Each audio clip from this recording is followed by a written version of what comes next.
Hi అండి, అందరికీ నమస్తే.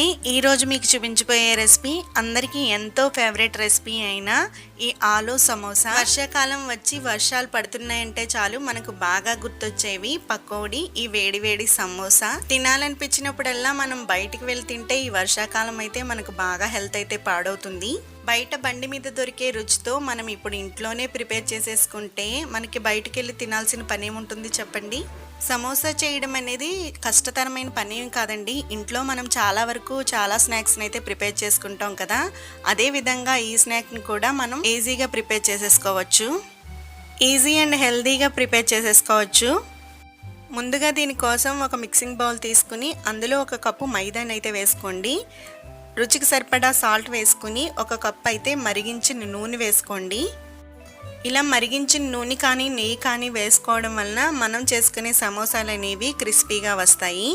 ఇలా నూనె వేసుకున్న తర్వాత ఒకసారి అయితే వాటర్ వేయకుండా బాగా కలుపుకోండి. ఈ విధంగా అలా బాగా కలుపుకున్న తర్వాత కొద్ది కొద్దిగా వాటర్ వేసుకుంటూ పిండినైతే ముద్దలా అయ్యేంత వరకు కూడా బాగా కలుపుకోవాలి.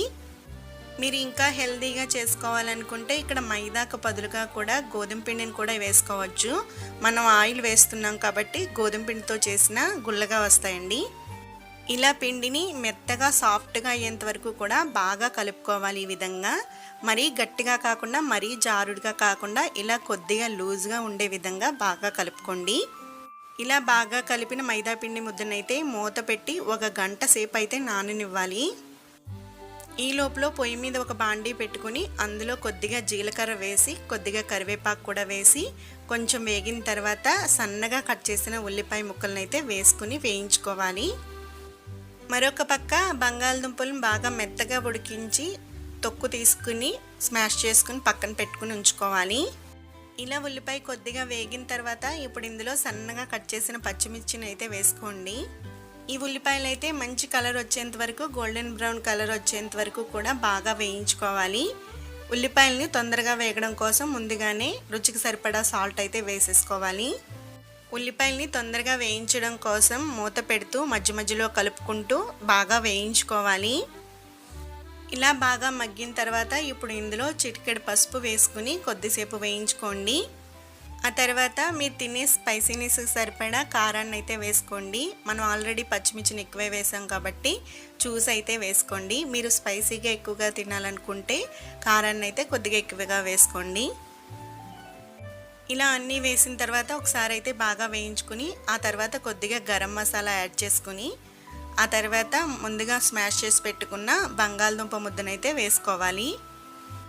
ఇక్కడ బంగాళదుంపలే కాదండి, మీకు కావాలనుకుంటే కొద్దిగా క్యారెట్ కొద్దిగా బఠానీ కూడా యాడ్ చేసుకోవచ్చు. అవి కూడా మీరు వేయాలనుకుంటే ఈ విధంగానే ఉడికించి వేయించుకోవాలి. ఇలా అన్నీ వేసిన తర్వాత బాగా ఒకసారి అయితే మిక్స్ చేసుకుని కొద్దిగా కొత్తిమీర వేసుకుని స్టవ్ ఆఫ్ చేసి పక్కన పెట్టుకుని చల్లారనివ్వాలండి. ఇది ఇలా చల్లారిన తర్వాత దీన్నంతా కూడా మరొక బౌల్లో తీసుకుని పక్కన పెట్టుకోవాలి. ఇలా ఈ విధంగా కూర తయారైపోయిన తర్వాత మనం ముందుగా పక్కన పెట్టుకున్న మైదాపిండి ముద్దనైతే తీసుకుని మరొకసారి బాగా కలుపుకుని ఆ తర్వాత ఈ విధంగా చిన్న చిన్న ఉండలుగా చేసుకుని చపాతీలా అయితే చేసుకోవాలి. ఈ చపాతీని అయితే మరీ మందంగా కాకుండా మరీ పలుచగా కాకుండా సమంగా చేసుకోండి. ఇలా సమంగా చేసుకుని చపాతీని పొడవుగా చేసుకోండి. ఈ విధంగా అంటే ఎగ్ షేప్లో చేసుకోవాలి. ఈ విధంగా ఇలా చేసుకున్న ఈ చపాతీని అయితే మధ్యలోకి కట్ చేసుకోవాలి.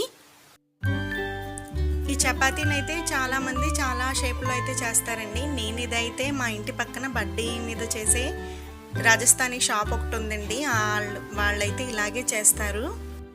ఈ షేప్లో చేయడం అయితే నేను వాళ్ళ దగ్గరే చూశానండి. దీన్ని అయితే చుట్టూని తడి చేసుకుని ఇలా కోన్ షేప్లో అయితే చుట్టుకోవాలి.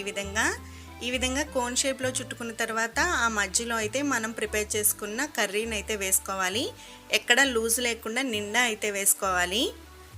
ఈ సమోసాన్ని కవర్ చేసేటప్పుడు కూడా ఆ మధ్యలో తడి వేసుకుని ఈ విధంగా అప్లై చేసుకుని కవర్ చేసుకోవాలండి. విడిపోకుండా ఉంటుంది, మనం ఆయిల్లో వేసినప్పుడు విడిపోకుండా ఉంటుంది. ఇలా బాగా కవర్ చేసుకున్న తర్వాత ఇలా ప్రిపేర్ చేసుకున్న సమోసాన్ని అయితే ఒక ట్రే తీసుకుని అందులో ఈ విధంగా నిలబెట్టి పెట్టుకోవాలి. అలా నిలబెట్టే పెట్టుకోవాలా అంటే అలా అని ఏం కాదండి, ఇలా పెట్టుకోవడం వల్ల మనకు బయట దొరికే సమోసా షేప్ అయితే వస్తుంది. ఇదే ప్రాసెస్లో మిగతా పిండిని ఈ విధంగానే మొత్తం సమోసాల్లో అయితే ఒత్తేసుకోవాలి.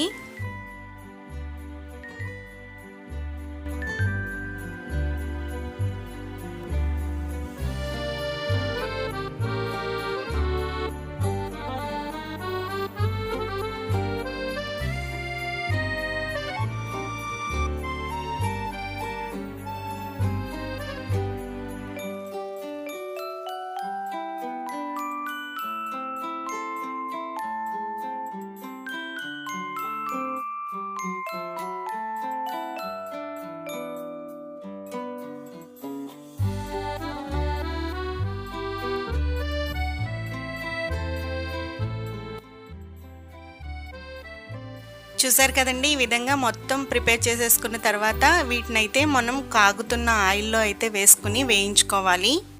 ఆయిల్ బాగా కాగిన తర్వాత మాత్రమే వేసుకోండి. బాగా కాకపోతే మనకి ఈ సమోసాలు అనేవి పొంగవు. సమోసాలు అనేవి గుల్లగా రావాలంటే ఆయిల్ బాగా కాగిన తర్వాత మాత్రమే వేసుకోవాలి. వేసిన తర్వాత అయితే మాత్రం కొద్దిగా మీడియం ఫ్లేమ్లో అయితే పెట్టుకోండి మంటని. ఒకవైపు బాగా వేగిన తర్వాత మరోవైపుకు టర్న్ చేసుకుని ఈ విధంగా మంచి కలర్ వచ్చేంత వరకు బాగా వేయించుకోవాలి. చూసారు కదండి, సమోసాలకి ఇలా బబుల్స్ మాదిరిగా వస్తేనే మనకి సమోసా అనేది గుల్లగా ఉన్నట్టు. మిగతా సమోసాలను కూడా అదే ప్రాసెస్లో వేయించేసుకోవాలి.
చూసారు కదండి, ఈ విధంగా బాగా వేయించుకున్న తర్వాత ఈ సమోసాలను అయితే మనకు ఒక ప్లేట్లో వేసేసుకొని వీటినైతే గ్రీన్ చట్నీ టొమాటో సాస్ కాంబినేషన్తో తింటే రుచి అయితే చాలా బాగుంటుంది.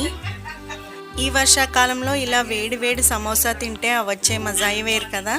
చూసారు కదండి, ఇంట్లోనే చాలా ఈజీగా క్రిస్పీగా సమోసాలను అయితే ఏ విధంగా ప్రిపేర్ చేసుకోవచ్చో ఇదే ప్రాసెస్లో మీరు కూడా ట్రై చేయండి. ఇలా విరుస్తున్నప్పుడే చూస్తుంటే మీకు అర్థమవుతుంది ఎంత క్రిస్పీగా అయితే వచ్చాయో.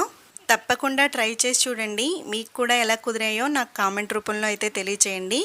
ఈ రెసిపీ మీకు నచ్చింది అనుకుంటున్నాను. నచ్చితే తప్పకుండా లైక్ చేసి సబ్స్క్రైబ్ చేయండి.